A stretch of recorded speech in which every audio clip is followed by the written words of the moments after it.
ইন্তেকাল করে তার লাশ রাষ্ট্রীয় দায়িত্বের সম্মানের সাথে বিনা পয়সায় দেশে আনা হবে। এই রিমিটেন্স যোদ্ধারা অনেকে জীবনের সব শক্তি ক্ষয় করে যখন দেশে ফিরে, তখন আবার চোখে অন্ধকার থেকে আমরা তাদের জন্য ইনশাল্লাহ সোশ্যাল রিভলভিং ফান্ড করব। একসময় সে কিছু কিছু কন্ট্রিবিউট করবে, পরবর্তী পর্যায়ে সমপরিমাণ সরকার থেকে কন্ট্রিবিউট করে সে যখন অবসর জীবনে চলে আসবে, তখন তার হাতে ইনশাল্লাহ আমরা একটা কাজ, একটা কিছু তুলে দেব। তাহলে হতাশার অভিশাপ তাকে পাবে না ইনশাল্লাহ। ইন্তেকাল করে তার লাশ রাষ্ট্রীয় দায়িত্বের সম্মানের সাথে বিনা পয়সায় দেশে আনা হবে।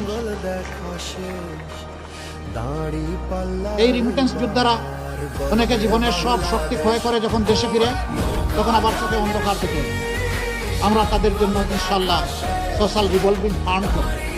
একসময় সে কিছু কিছু কন্ট্রিবিউট করবে, পরবর্তী পর্যায়ে সমপরিমাণ সরকার থেকে কন্ট্রিবিউট করে সে যখন অবসর জীবনে চলে আসবে, তখন তার হাতে ইনশাল্লাহ আমরা একটা কাজ, একটা কিছু তুলে দেব। তাহলে হতাশার অভিশাপ তাকে পাবে না ইনশাল্লাহ।